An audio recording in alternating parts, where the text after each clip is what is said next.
Imana yerekana ko kubwiriza ubutumwa mu ndirimbo byumvikana kuruta kubuvuga mu ijambo. Ariko iyo uzi guhuza ibyo uvuga n'ibyo ukora nibwo bifata abantu, kuko sumaku ntifata ibase. Iyo uririmbira abantu imbaraga z'amasengesho ariko wowe udasenga, wowe biragufasha, ariko abo bibwira ntibyambuka ngo bibafashe. Bisaba kugira ngo ibyo uvuga bibe bihuye n'ibyo ukora. Niba ubwira abantu kwihangana, wowe utihanganira no kuvuza, muzaririmba muri korali yanyu mufasha, ariko abantu ibyo uvuga bazabyumva nk'amahamba y'inka. Nakunze ijambo ry'Imana. Salomo yaranditse mu migani, mu ndirimbo za Salomo igice cya 8 umurongo w'8, igice cya 8 umurongo w'8 haranditse ngo dufite murumuna wacu utarapfundura amabere, tuzamugenze gute igihe azasabira? Umukwe asubiza umugeni ngo niba ameze nk'inkiki, ari umuntu ukomeye mu byo avuga no mu byo yizera atagushwa n'ubusa, tuzamurimbisha tumwubakeho umunara w'ifeza. Ariko niba ameze nk'umuryango, ntabwo ari umuryango, ari biri hanze, tuzamukingira n'imbaho z'imyerezi. Bisobanuye iki? Birasobanuye ngo nubwo nabwiriza gusenga ariko ntasenga, Imana izihesha icyubahiro, ngaragare nk'umunyamasengesho kandi ntari we, Imana inkingirize. Turi mu masengesho, ndashima Imana ko nabonye igihe gito cyo kuyabamo. Muraza kunsubiza abantu babwirije ubutumwa, wenda duhere iwanjye. Iyo umuntu ari iwabo n'iyo ari iw'abandi ahagira amavuta menshi ni yes. Burya rero biba bishatse gusobanura ngo muri za ntege nke zanyu Imana yashyizeho imbaho z'imyerezi ngo tutabanyuza mu iki.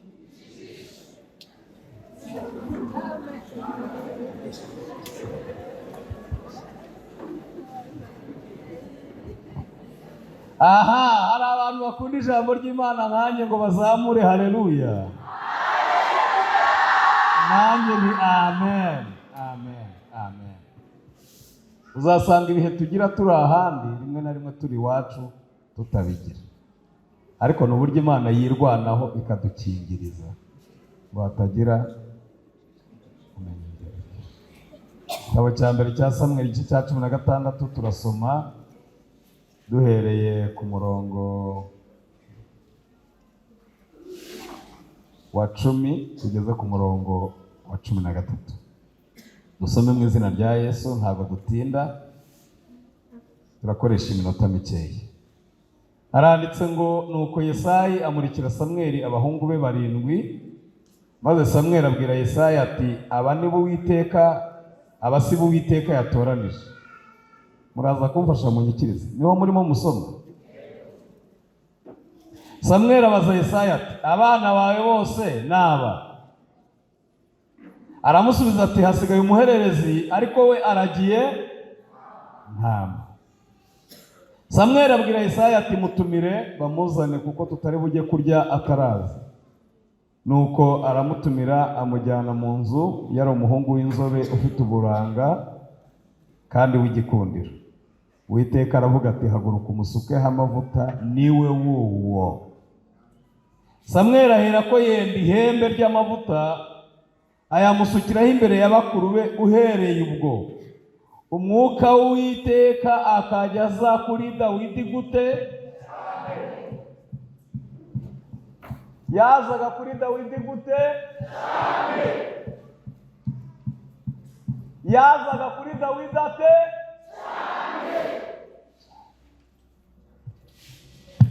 Harimo amagambo akomeye wavuga icyumweru cyose uyarezima byibura buri saha. Hanyuma turayafata yose tuyakunje tuyashyiremo mu minota 40. N'ubundi umuti ntugombera ubwinshi. Umunyeshuri w'umuswa n'ubundi ntabura gusibira, kandi mwarimu ntako atagize, ariko abwirwa benshi.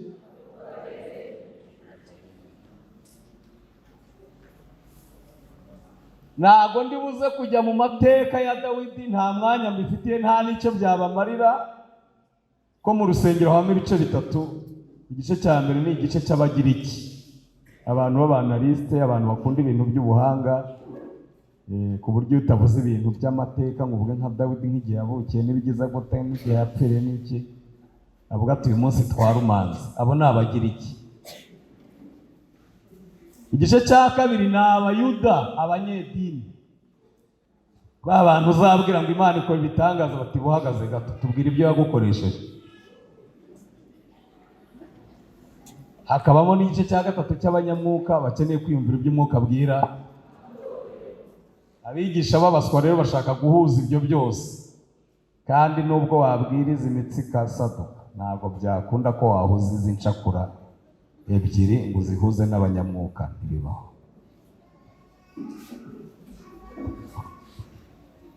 Mu buryo butaziguye Dawidi ashushanya itorero rya Kristo. Icyitonderwa, ntabwo twese turi mu itorero rya Kristo.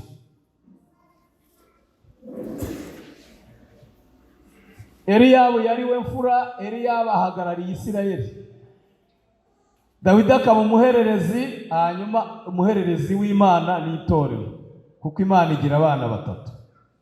Umwana wa mbere w'Imana ni Yesu Kristo wapfuye akazuka, akwiriye amashyi n'impundu muri iri teraniro.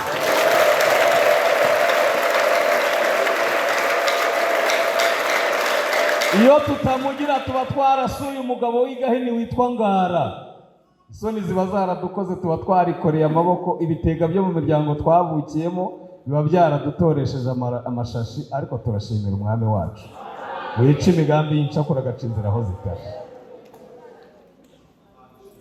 Icyakora ntabwo mu rusengero haba Yesu Kristo gusa, haba umugabo witwa Bwenge bw'isi n'ababwiye ubwo mperuka, ufite umukomisiyoneri akorera witwa Mwikirisha Mategeko, hanyuma Bwenge bw'isi akagira abandi ba Yesu babiri, akagira uwitwa Bari Yesu uhagarariye abayobe. Urugero, hari ibimenyetso 10 byerekana ko umuntu yayobye by'ibanze, ndatangamo kamwe. Iyo umuntu yibwira ngo ntabijemo ntibyagenda neza, uba warizeye Bari Yesu, ntabwo warahuye na Yesu Kristo. Kubwo kuyobora, kubwo kubwiriza, kubwo kuririmba ijwi rya mbere, kubwo gucuranga, kubwo guhimba, kubwo kwantona cyangwa gutoza, abadayimoni bakagushuka ngo udahari ntibyakunda. Ntabwo ari Yesu Kristo uba warahuye nawe, uba ufite ibimenyetso by'uko wayobye wahuye na Bari Yesu. Ko nta n'umwe muri twebwe ushoboye, dushobozwa byose na Kristo uduha imbaraga. Ahubwo icyo nahawe n'umwami wacu kumenya, uwibwira ko bitagenda iyo adahari nibwo bigenda kurusha igihe yari ahari. Abagirana intambara n'amakimbirane mu rusengero nabo ntabwo bahuye na Yesu Kristo, bahuye n'uwitwa Yesu Yusto, ni uhagararira abanyamahane bose. Ba bandi bagambana, bahirikana, basebanya, barwanyana, turi abakristo bakuru, turi mu masengesho, ibyo mvuze namwe murabizi. Ntabwo bahuye na Yesu Kristo, bahuye na Yesu Yusto. Ko Yesu Kristo afite indangagaciro 7, iya 4 ngo yoroheje mu mutima. Umuntu wese uri mekanike ubwira ngo haguruka akicara, twicara agahaguruka, muha Imana amashyi ntashyiremo, musenga agakanura, si Kristo bahuye.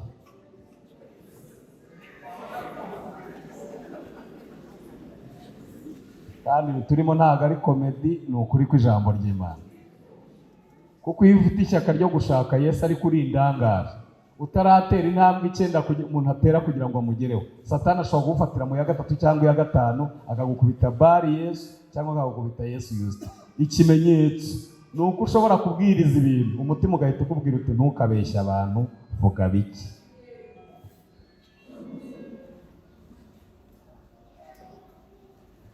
Ubwo ntagiye muri byinshi, Dawidi ndamurangije. Dawidi yaje gupfa, arashyingurwa, ise baracyamwibuka. Nimvuga Dawidi, niba uri mu itorero rya Kristo wumve wowe. Cyakora niba utaririmo ntiwigereranye. Wenda abo twagize umugisha wo kubana kenshi narabibabwiye, umuntu uri mu itorero rya Kristo aba yujuje ibintu 7: kuba yarumvise ijwi rye, kuba yaratandukanye n'imirimo ya kamere, kuba yariyambuye umuntu wa kera n'ingeso ze, kuba atunzwe n'ijambo ry'Imana, kuba aba mu buzima bwo kwezwa no gusenga, kuba yera imbuto zikwiriye abihannye. Ni 7. Uburamo na kimwe ntarimo, ni umufiye doneri utwaye ikanzu y'umugeni. Dawidi rero amaze gusukwaho amavuta yo mu ihembe, nimunyihorera ndahaca, nimugira amahirwe mukanyikiriza ndabasobanurira amavuta icyo asobanura. Amavuta yo mu ihembe asobanuye ngo Imana ikomeje ubwami bwe, azavugwa na bugingo n'ubu. Uyu munsi bagutumiye mu giterane ukavuga ubwiza bwa Sawuli mwene Kishi, bagushyira inyuma y'itorero ko amavuta ya Sawuli sa yo mu ihembe ni amavuta yo mu rwabya, bisobanura ngo ibintu bye bicogora vuba, keretse iyo atabonye ibimucogoza. Ubu turi kumwe n'abantu benshi hano baca umugara, ariko akavuga ati mbonye uwo twishyingirana twajyana. Uwo ntabwo afite amavuta yo mu ihembe, afite amavuta yo mu rweso, kuko agushwa n'ubusa. Dawidi rero amaze gutoranywa no gusukwaho amavuta, twasomye ijambo rivuga ngo uhereye mu mwuka w'Uwiteka akajya kuzaho gute?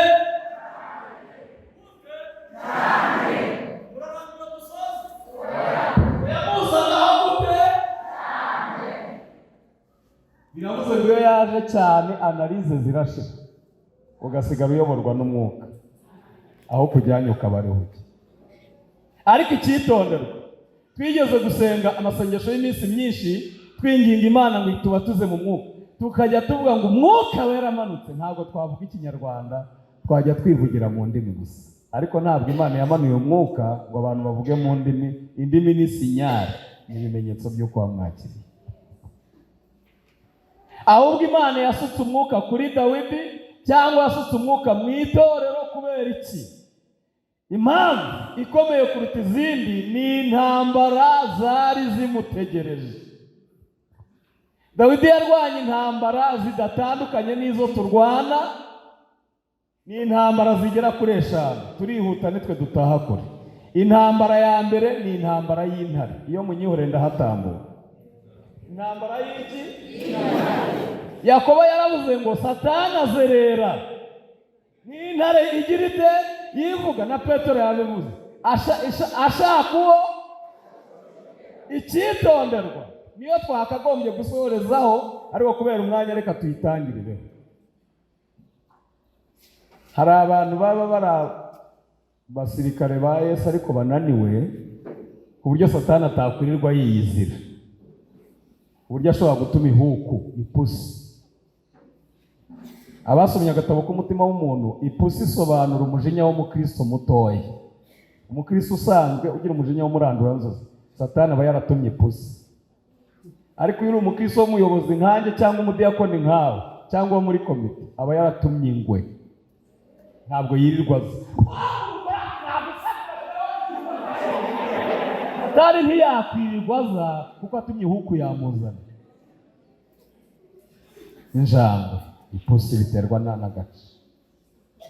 Turi imbere y'ituzi neza. Ibyo mvuga mujya mubibona, mujya mubona abantu barakazwa n'ubusa. Harya Satani ntiyakwirirwa yiyizira.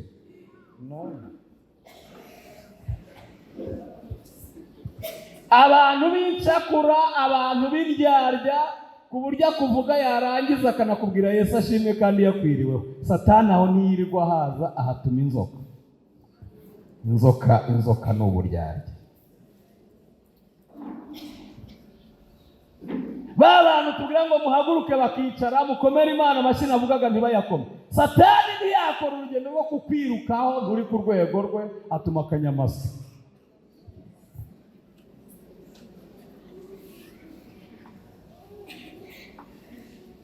Hanyuma nihuse, Yesu ashimwe. Amen. Yesu ashimwe. Amen. Yesu ashimwe. Amen. Hari abakozi b'Imana bake Imana yagiriye icyizere iremera ishumura Satani ijyayo. Uwa mbere ni Yobu. Buriya natwe nubwo ubona turi ku ruhimbi, ntabwo Imana yakora ikosa ryo gukingura urugi gushumureho Satani. Uwa mbere ni Yobu, yamushumuyeyo iramubwira ariko ubugingo bwirinde. Uwa kabiri ni Dawidi. Intambara ya mbere yarwanye ni intambara y'intare. Intare ivuga Satani nyirizina. Hanyuma Satani agira umwungiriza we witwa Apoloni, niwe visi perezida we. niwe babana hariya kuri ofisi kuzimu, aho abize siyanse batemera bazamenyeshwa bahageze. Intambara ya kabiri Dawidi yarwanye ni intambara y'idubu. Icyitonderwa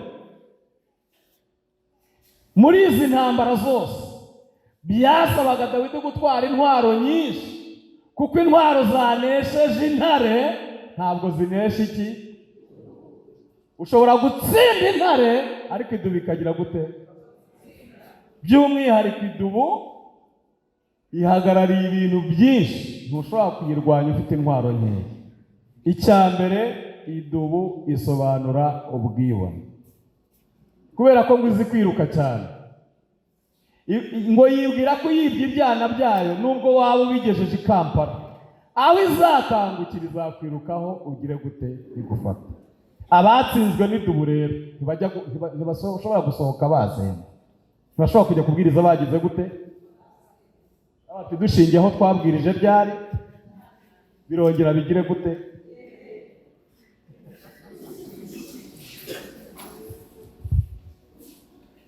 Cya kabiri, idubu isobanura ibitotsi. Abakiri imbere y'Imana, haleluya, mugiye he? Haleluya. Abananiwe muvemo, bafite imbaraga munyikirize, haleluya. Wagombaga kuvamo kuko n'ubundi warunaniwe. Ikiza no kubwiza Imana ukuri. Bibiliya ivuga ibitotsi birenze amoko 10,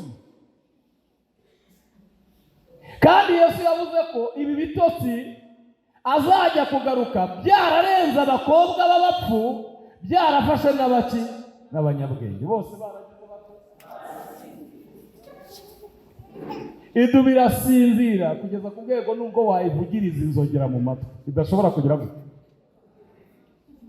Ni murebe ibiterane twabayemo, murebe indirimbo twaririmbye, murebe abatumishi twatumiye, murebe amakonseri twakoze n'amasengesho.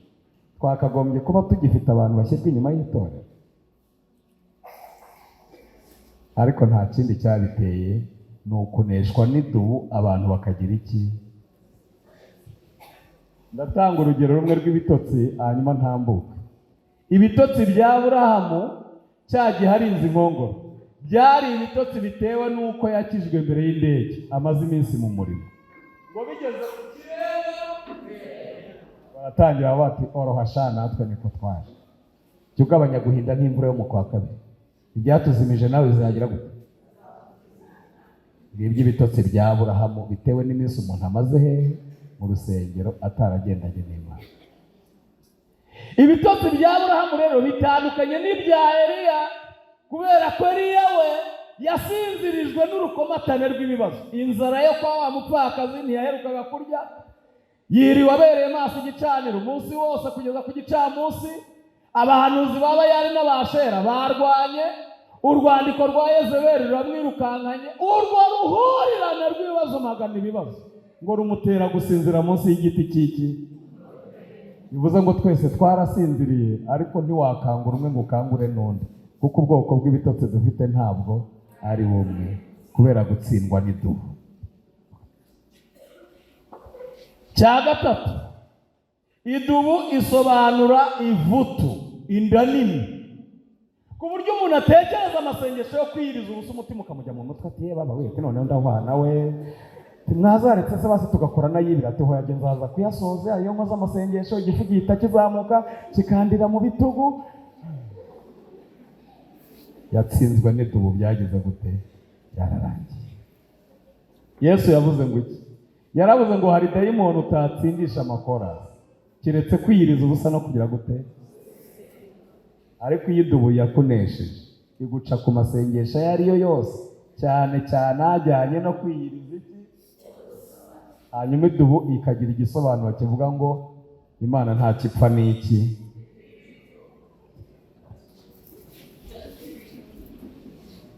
Icya kane, idubu bisobanura ubusambanyi, kandi ubusambanyi bw'idubu butandukanye n'ubw'ihene n'ubw'imbwa.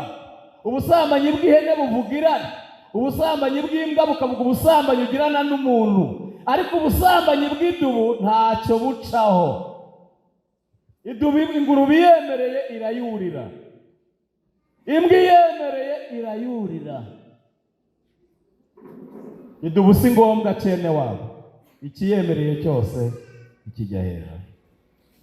Niba ubona nta tundi dukuru washaka muri telefone uretse uko kuri YouTube twabambaye ubusa, kandi harimo na application ya Bibiliya, harimo n'indirimbo, nta kindi wareba uretse abo bakobwa banze gucana muziko bacanye he. Idubu yarakunesheje byararangiye, kuko wese ngombwa kusambana n'abantu n'iki kintuza murasanga.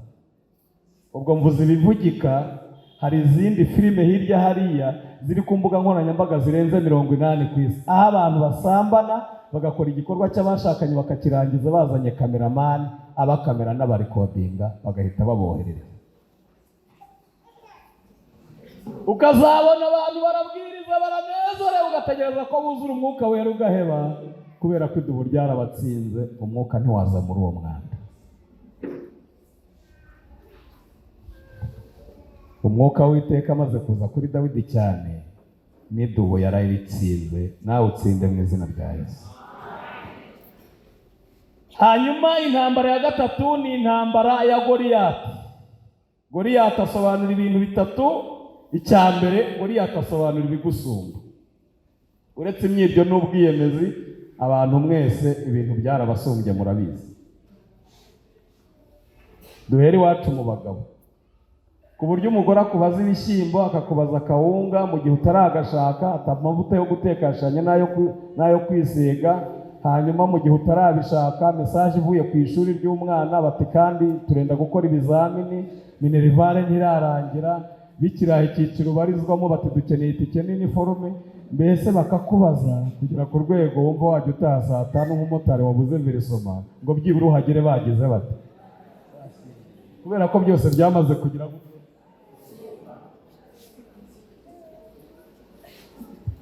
Goliyati ngo uburebure bwe bwari mikono 6. Mikono babaraga bahereye aha bakageza ku rutoki rwa musumba zose, ugereranije n'inka metero 3 ka Dawidi kamureberaga iriya. Icya kabiri, ngo yari afite icumu, ntashaka gusobanura kubera umwanya afite, ariko icumu niyo mu 5:15 amagambo abantu bakuvuga.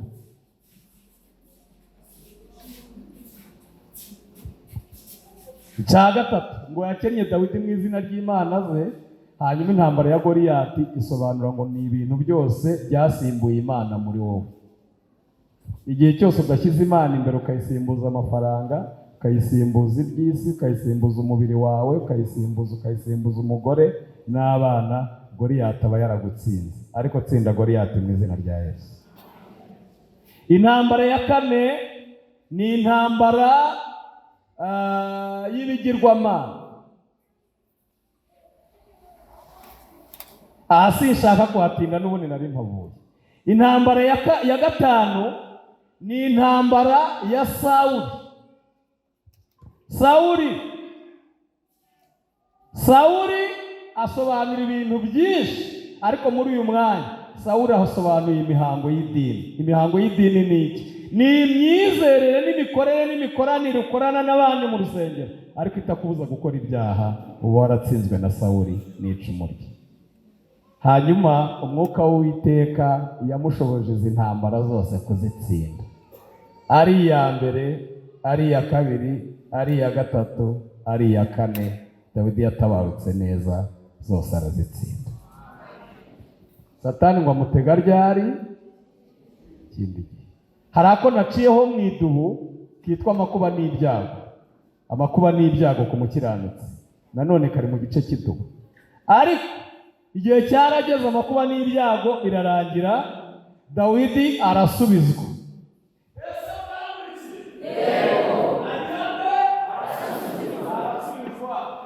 Ava mu ishyamba, yicara ku ntebe y'icyubahiro. Abamurwanyaga bamuzamurira amasaro, inzara irashira arambara, ubukwe bureka gupfa arashyingirwa, abyara abahungu. Hanyuma aho Dawidi yagwiriye ni mu bisubizo.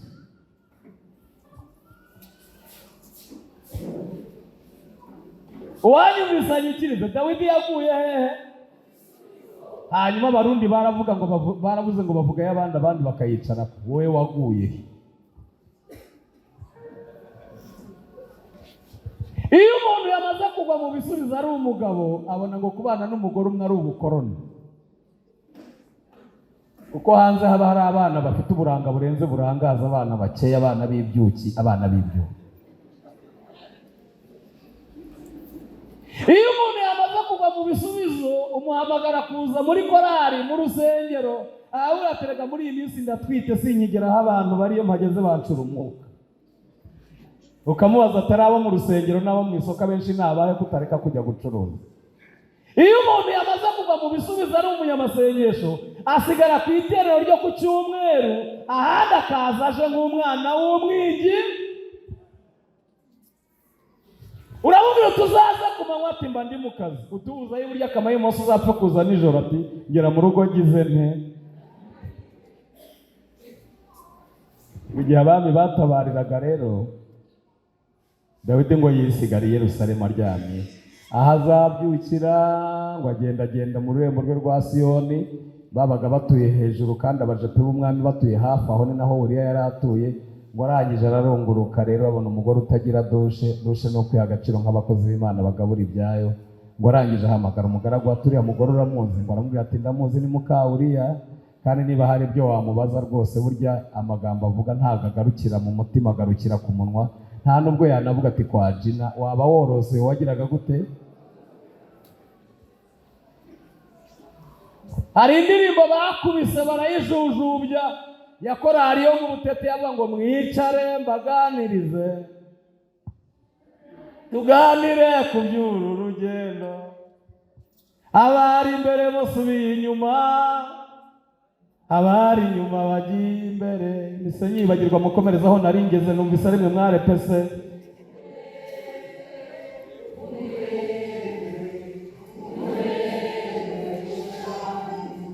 Abimana yahaye amafaranga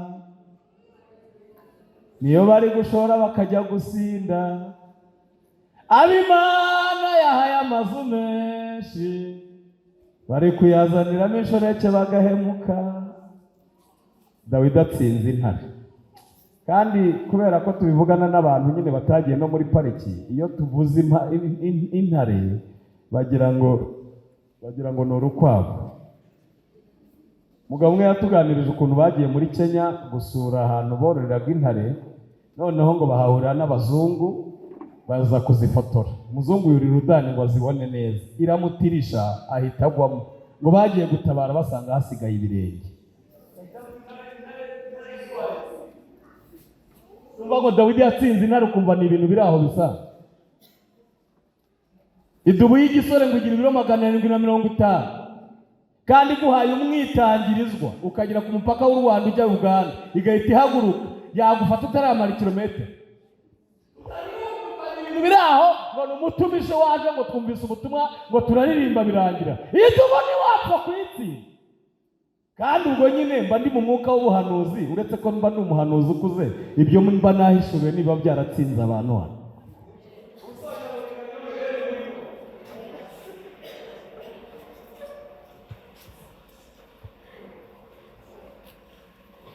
Satani yohereza Goliyati.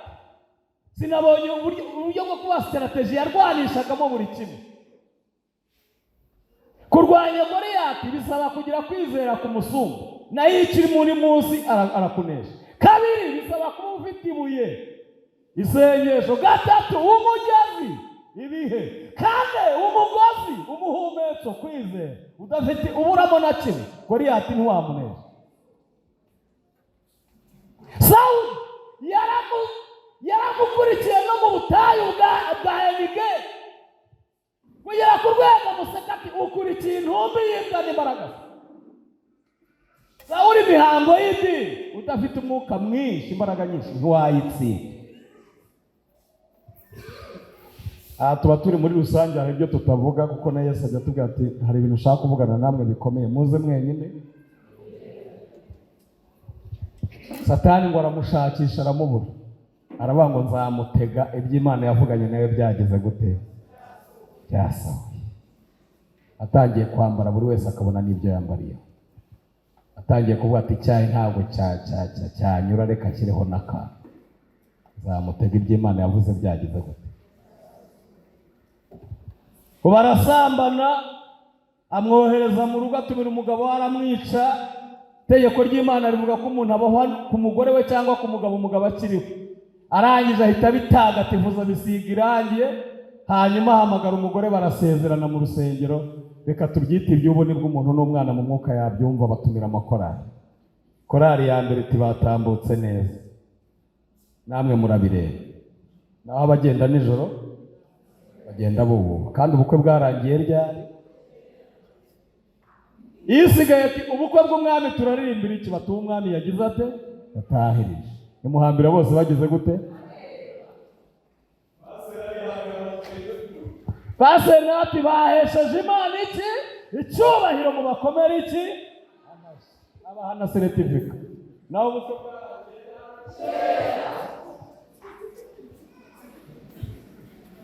Imana iri mu ijuru iravuga ngo ntitaye ko ari jyewe wakurindirije bene so, ntabagusumbisha, nategeka Samweli akagusukaho amavuta yo mu ihembe. Nitaye ku ntambara zose nakurwaniriye, iza Goliyati n'Abafilistiya n'intare n'idubu. Nitaye ku ntebe y'icyubahiro nakwicajeho, kugera ku rwego none usigaye ugitirira ibyaha ukavuga ngo ni jye wabigizemo iki uruhare. Ndaje tubonane ngo ariko yabuti abo nkunda ngira nte ndabacyaha, reka manze ngutumeho Natani. Abo bo bakwita kwa cyayi, kera bakwitaga kwa buki. Narambiranye muracyahari? Haleluya, yego kowe, haleluya. Ubwo wanze kunyikiza ko ntakubwiye ngira gutabaye zibura umwe, wanyikirije. Haleluya. Bari mu kwa buki, yari umugore uhara uwo bita inkungwakaze. Dawidi arimo amutukubita agashi, hanyuma Batisheba nawe amukubita kandi. Uyu muhungu bitera sheri hani my sweet mutima baby. Bagiye kubona uwo umuhanuzi agize ate? Amahoro kwa mwami Dawidi. Bati kaze neza mukozi w'iki? Uranywa kaji, uranywa kanido, urabiragenda gutati? Ntabwo nywa, hari icyo Imana yambwiye. Dawidi ati si ubwa mbere Imana ivugana. Yambwiye ngo mu gihugu cyawe nk'umuntu w'imfura, umuntu w'umurokore mwiza, uzi kubwiriza neza no guhimbaza Imana, w'inyanga habonetsemo amarorere. Umukire wari ufite abashyitsi babiri. Aba bashyitsi uzabasanga mu rwa mbere rwa Yohana 2:14. Ni irari ry'umubiri n'irari ry'amaso, nibo bashyitsi batugendereye. Ubundi nubona umuntu atambutse amaso urareba uko yambaye ntawe ushinzwe iperereza. Aba bashyitsi barakugendereye kubita irari ry'iki. Nureba umugabo, wari umugabo, umukobwa, umuhungu ukamwifuza, aba bashyitsi baragusuye kubita irari ry'umubiri. Ngo nkaho yabakirije kamwe mu bagazi b'intama ze, abakiriza agatama k'umukene bari baturanye, kamwe yari afite yaryamishaga mu gituza. Dawidi ngo akibyumva aravuga ati mu izina rya Yesu abazimu bashye. Uwo musambanyi si ubwa mbere Imana igira ite imutubwira, ariko aravuga ati aho tumumenyera akwiriye gupfa, akwiriye gutemba. Natani ahita avuga ati Dawidi yaraguye ndabizi, reka ncike. Ngo aravuga ati uwo mugabo ni wowe.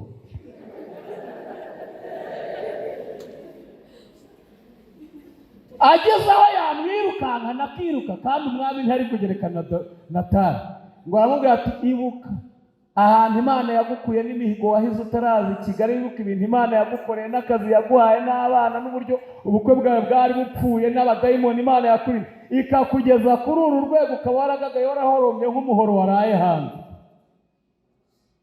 Ukaba ugeze ku rwego wagiye kuzana umugore w'abandi ukicisha umugabo usize abagore 13. Utagira ngo Dawidi yari afite ubwo bukoroni muvuga bw'umugore umwe. Yari afite umugore n'isi w'ikizubazuba witwa Ahinowamu wo mw'Abiyezeri. Yari afite umugore wujuje ibyangombwa, umugore muzima yakagombye kuba yujuje ubwenge n'ubwiza. abagira ubwenge ngo ntibagira ubwiza, abagira ubwiza ntibagira ubwenge. Ntawe ubigira byose, mujye mwihangana. Yari afite Mikali umukobwa w'umwami batatu, amaze gupfa ngo Imana yabutireka nkingire irari rya Dawidi. Sawuli amaze gupfa imuha abagore 10 ba Sawuli. 10 na bangahe?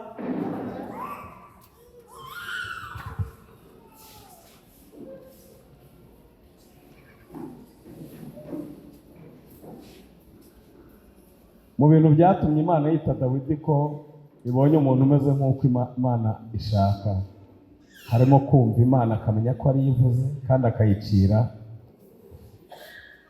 Ngo arabati maze iminsi nihana, ariko kugira ngo n'abantu bazaba bari mu Rugarama kuri 26 bazamenye ko nihanye mbikuye ku mutima, reka mbishyire muri Bibiliya.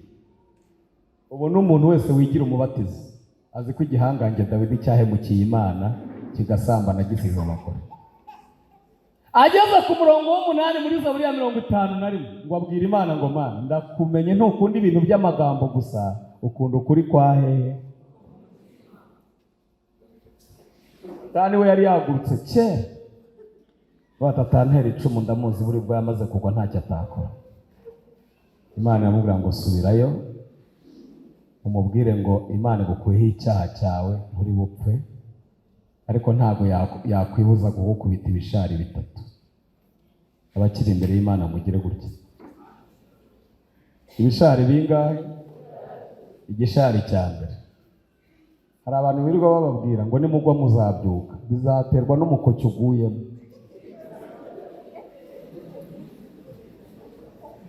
Igishari cya mbere cyangwa akanyafu ka mbere, akanyafu se murakazi. Yaramubwiye ngo nubwo wajya kanyarira kizabonwa, urusesa imanza ubujurire ikinzanye banguka gutabara. Uwo mwana azapfa, kuko icyo umuntu abiba nicyo.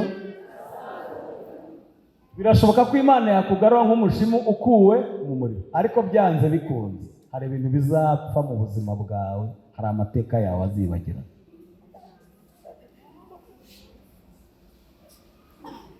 Niko giho ubu nakubwira ntimbabarira usome ahantu twazongera guhurira nakwigisha ugafashwa. Najya nigisha avuga nti reka nirebere hano niho bafite amavuta, kuko hano hari uwo twagiranye ikibazo. Ubwo busabane bwanjye nawe buba bupfuye, kuko nta karijwe iki. Erega amacupa y'ingorozi ntago bayatwika, bayagurisha no mu njyamane. Agira umumaro ariko utandukanye ni nayo wari kuzagira iyo atabiki. Ukomeruka hano ntabwo ari kera nibwo twagiranye amasezerano yuko tuzaza kuganira gato muri aya masengesho. Nabigishije imibatizo 7 umuntu ufite gahunda yo kuzabona Yesu agomba kubatizwa. Umubatizo wa 7 ni umubatizo witwa Bewuru, wa 6 ni umubatizo w'umuriro. Nabajije abantu bakunda gusomana ngo wasoma imbabura. Babahaga gusoma, wasoma imbabura yake. Komeza usomane rero. Hari ibintu bizapfa. Sinzi washutse abantu ko kwambara nabi no kwambara ubusa bituma abagabo bababenguka. Ntabwo bituma abagabo bababenguka, ko twebwe mu miterere yacu tubenguka icyo tutarabona. Iyo kitweretse kiba cyamaze guta iki.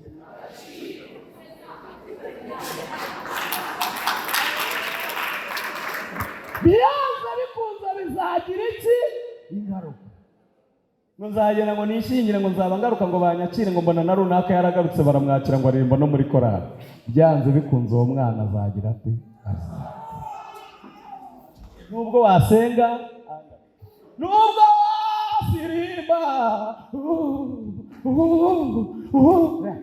uwo mwana azagira ati, ahubwo yaba wari winginze Imana ikaguha imbaraga zikurinda cyane.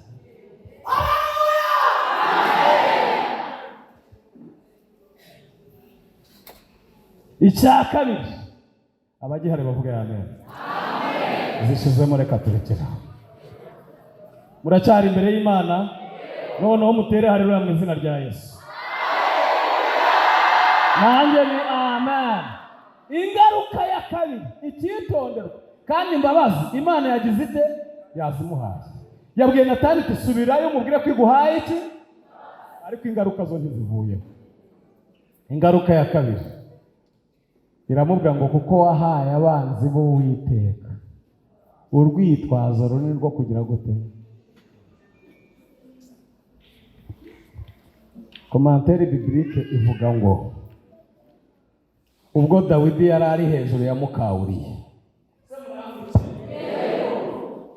kandi baba bavuga hari ibintu bavugaga basambana, amuri hejuru Satani ngo yahise ajya gusaba audience ku Mana, ngaseka cyane ngo nk'impyisi ibonye imirambo. None se ngo wite ngo ntumureba se Dawidi ngo wa muhungu wawe ngo umaze iminsi uvuga ngo ubonye umuntu umeze nk'uko umutima wawe, naho Dawidi ntazi igihugu kirwana. Burya abanzi b'Uwiteka Dawidi yahaye urwaho ni Satani waje ku Mana arayicyurira, ngo nibwo bwa mbere Imana yabuze ikintu ivuga. Nimureke mbabwire, birashoboka ko watega ukajya ugategera ubusambanyi abantu ntibabibone, ariko burya raporo yawe Satani yayigejeje. Ukimara kubikora uri mu nama z'akagambane, murimo muvuga mwene se, Bibiliya ivuga ko Satani afite ubushobozi bwo kugera ku Mana atanyuze ku basekirite, ngo ahita agenda akayibwira ati ngwino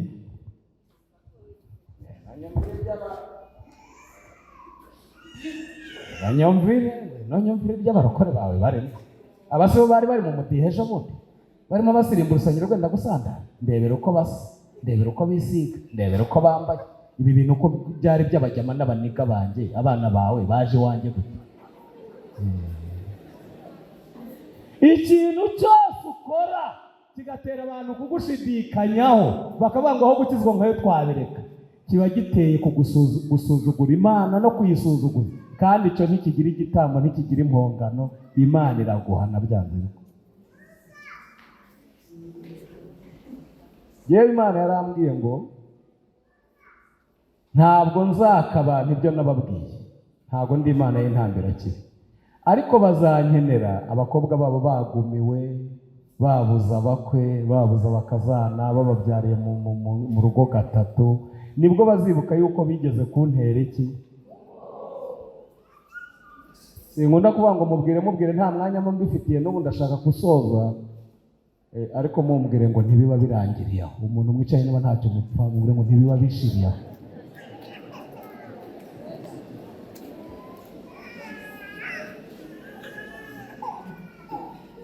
Reka mbabwire akantu k'ubwenge kataza kumva abantu bose, abari imbere y'Imana Yesu ashimwe. Aho kukubwira ngo mpumunwa, kubera ko nabikubwiye kandi uzi ko ni umukozi w'Imana, nanywera inzoga aho batareba nkazayihana nta wambonye,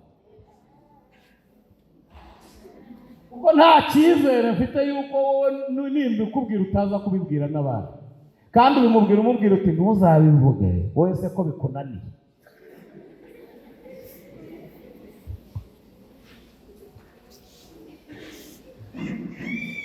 Icya gatatu, yaramubwiye ngo ntiwicishije se uri inkota y'Abamoni, iramubwira ngo nawe inkota ntizava.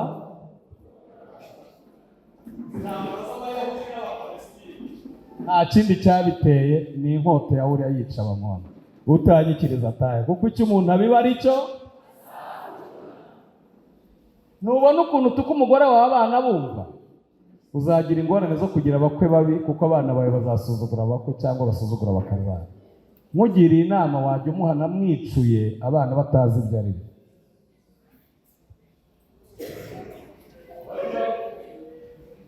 Ibyo wakakwemeye bari barakumbwiye, inzira ntibwira iki, wankabya nagira nte. Nabivuze mwicuye saa 9 abana basinziriye.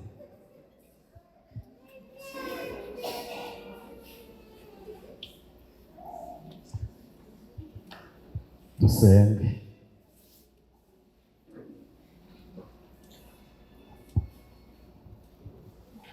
Ejo bundi umusibe ejo nabonye abantu b'Imana barwana n'imbwa, nabonaga ari imbwa z'inkazi ebyiri, kandi imbwa zirabanesha bihisha mu myobo. Hanyuma ejo mbona nanone irindi tsinda ry'abantu barwana n'intare. Intare yari iri ku musozi, bayihisha mu gikombe, bakajya bahiga bashaka bakayihisha aha, yagaruka aha bakayihisha aha, ariko igeraho irababona. Numva ijwi rimbwira ngo aho kugira ngo batsindwe nk'abambere, ngiye kuzana ibuye rinini n'inkota kandi mbahe imbaraga zo kuyitsinda.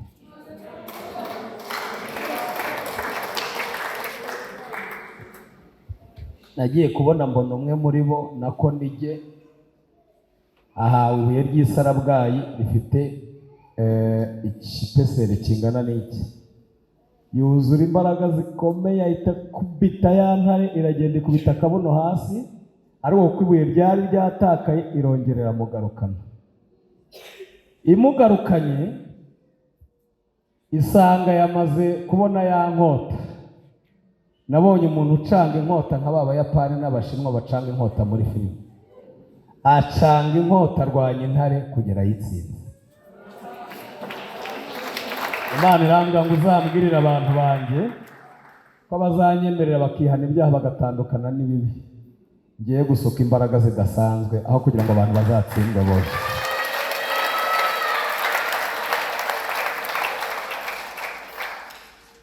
Ingamba zose Satani yakoresha, abera bahamagawe urugamba bazarutsinda.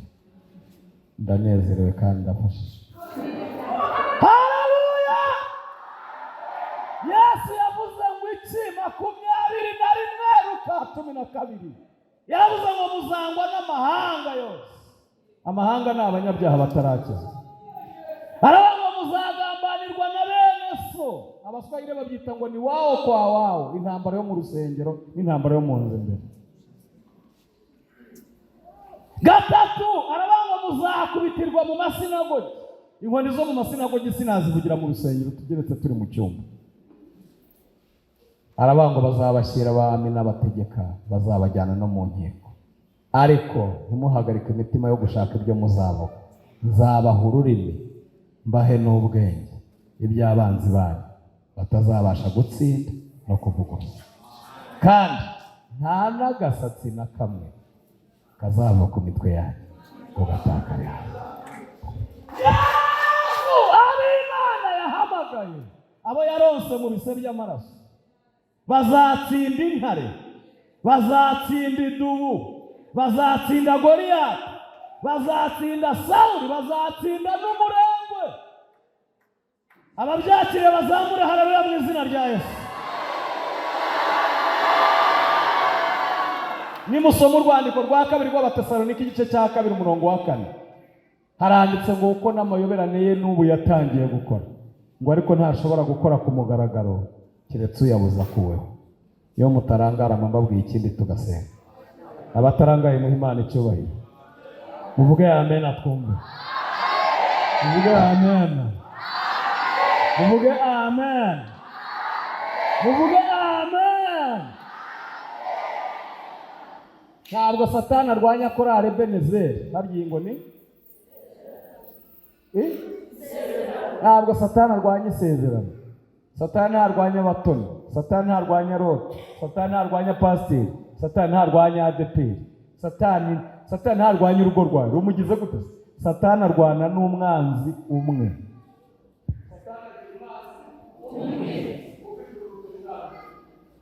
Satani agira umwanzi, agira abanzi bangahe? Umwanzi Satani agira n'umwe, n'umwuka wera. Nubwo mwaririmba nk'ibizima cyangwa abakerubi ariko umwuka atagihari, Satani no guseka akigaragura akabataba ibi bitambo mbuga subukoko. Ngewe nari mfite amajwi 400, bo bararirimba 2 baciye ibintu. Ni nayo mpamvu abakristo bakuru bari hano, intambara zose turimo ni intambara zo kuzimya umwuka mw'itorero. Kandi nanone Satani ntiyabazimya mwese nk'itsinda ngo bikunde. Satani cyakora azimya umuntu ku giti cye akamukoresha ngo azimye abandi. Nuko abikora. Tugihuje umutima, tukejejwe, tugikundana, ntiyatuzimya ngo byemere. Ahubwo azimya umuntu. Yamara kukuzimya akagukoresha ukamukorera ibyamunaniye nawe ukazimya. Kirya igihe nanamije ni haleluya. Ntiwikirize amen. Ngewe ubuzimije. Ubutije Satani umurindi wo kutuzimya twese. Abalewi igice cya 10 biravuga ngo ubukoze icyaha kiruta ibindi nibe n'uwashinze akabari cyangwa indaya yateze ku muhanda.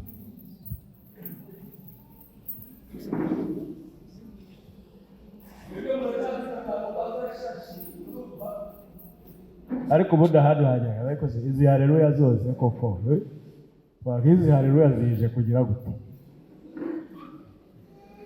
Satani afite umwanzi, nta mushumba arwanya, nta representa, nta regional, nta bishop, nta padiri, nta maseri, ibyo ntacyo bimubwiye. Azimije umwuka mu itorero, akazimya umwuka mu cyiciro, akazimya umwuka muri korali.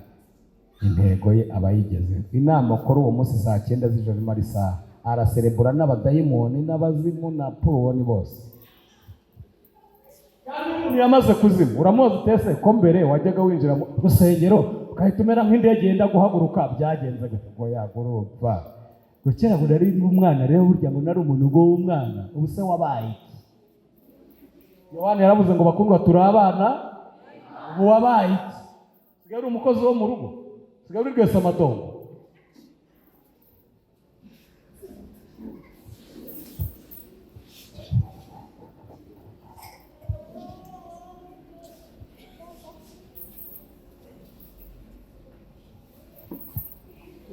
Dusenge.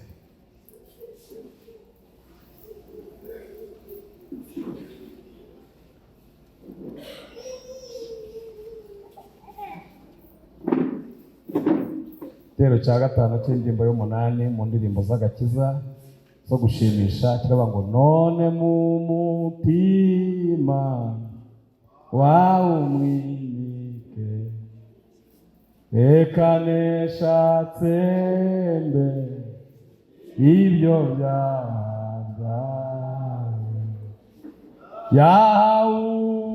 yawutware wagutsindire